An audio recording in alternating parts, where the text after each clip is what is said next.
Hey everybody, welcome to a brand new review. I'm Scotty V. Now what I got for you today is Thor, the first one, back in 2011, starring Chris Hemsworth as Thor, Natalie Portman as Jane Foster, Tom Hiddleston as Loki, and Anthony Hopkins as Odin.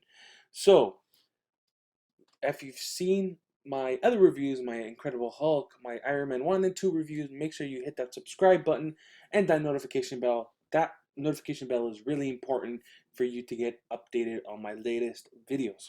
Now, let's get on to the Thor review. Now, Thor, starring Chris Hemsworth. Going into it, I was like, Thor, he's kind of cheap. He's like all Shakespearean. Thou art my hammer.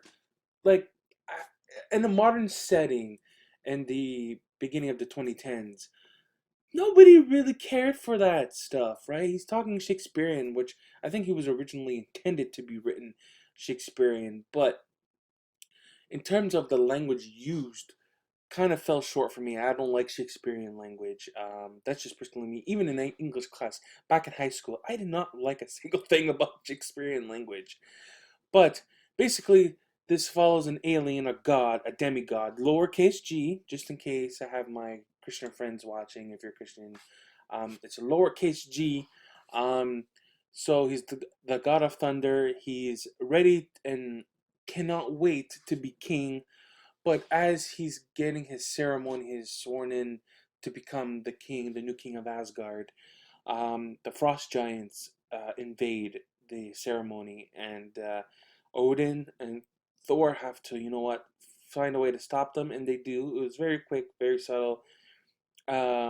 This is gonna be a recap, by the way, sort of, because I'm good at recaps. Um, so basically, Thor wants revenge on the frost giants, and that's his battle. That's his battle with the frost giants. He thinks that if he defeats them, wipes them out, that they will fear the Asgardians and he will become king. No, he ends up going to fight the frost giants with his friends and Lady Sif. Boy, was that a mistake. Odin obviously had to come and help him, covering his ass, and because of his arrogance and stupidity, Thor gets banished from Asgard and gets sent to Earth, to New Mexico, which was teased in Iron Man 2. So basically, he got banished from Asgard and he has to learn humanity. And also, his hammer gets thrown in there through the Bifrost as well, because Odin is trying to teach Thor a lesson. You cannot be stupid and arrogant because you're going to be king. It doesn't work like that. So he got sent to Earth to learn humanity, how to live as a human, how to be mortal, and then that's where Natalie Portman's character comes in. She's a scientist, and she's learning and trying to figure out what all these weird things are going on with aliens, or not aliens, because it's still early in the MCU, so aliens don't exist. But this crazy astronomical phenomenons going on in space. You see the lights. It's not like the northern lights you see when you go up north. It's something totally different. It's something you see in dreams and stories. And she later on builds a relationship with Thor, and they kind of live off each other. And Thor's like, "I'll teach you all the ways." It's just magic. Science is just magic, unexplained. Excuse me. So, with that said, Thor went on this journey to learn humanity, and Loki, of course, played by Tom Hiddleston, which is probably one of the highlights of the movie, wants to be king, and Odin goes into an Odin sleep, and obviously Loki, being a master of mischief, god of mischief, being lies and deceiving, brings in the frost giants to destroy Asgard and destroy Odin, but obviously Thor ends up redeeming himself after he has a fight with the Destroyer sent by Loki. So Loki ends up trying to kill him on Earth, basically, and Thor overcomes that and becomes the God of Thunder once again. Goes to Asgard, fights Loki, and says, "Hey, you know what? What are you doing? Father is the leader of this realm. We need him for guidance and all sorts of things." But Loki, in the process, kind of froze the Bifrost, So, and the Bifrost is destroying everything. Everything the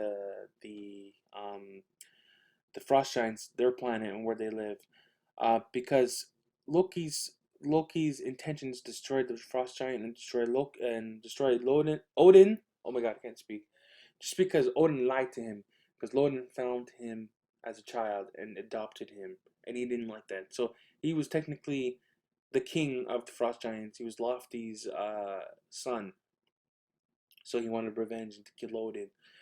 And Thor ended up being victorious. Loki ends up dying in the end of the film because of his arrogance and his struggle with jealousy, because he wanted to take over, be king. He wants to rule, but at the end of the day, he that's not the case. He ends up dying, and then Thor destroys the Bifrost and can't really travel to Earth unless Odin uses the dark magic to get him there. So overall, I was impressed with this movie. After watching it, I rewatched it not too long ago. Um, when I first watched it, I really didn't like it too much because I didn't like the whole Shakespearean aspect of the film.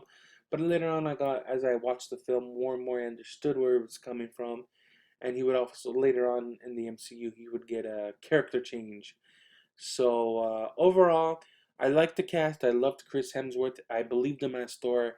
Um, I think this was one of his first big breaks in his career. So I really liked Chris Hemsworth as Thor. Natalie Portman as Jane Foster. She's a great actress. If you, one of her defining roles was V for Vendetta. If you haven't watched that film, you should go watch it. And also, she was in Star Wars. Tom Hiddleston at this point, I don't know if he wasn't anything. All I know is the first time I saw him, it was Loki, and he was believable. He had that jealousy characteristic where I hate this person, and why does this person have everything and I have nothing? I believe that. Uh, Anthony Hopkins as Odin, come on, you gotta admit that guy is like actor genius, man. Like if he can play uh, a super cosmic being beyond Odin, like Galactus or whatever the eternity. He could play it. Let me tell you, he's a great actor. Another person I forgot to mention was Idris Elba as Heimdall, the gatekeeper. He was very underused in this film, but still believable in terms of his character traits as a guardian of the gates, and he can see every single soul, which is kind of creepy. He's watching everybody. That's a little creepy, but other than that, it's fine. He did an alright job.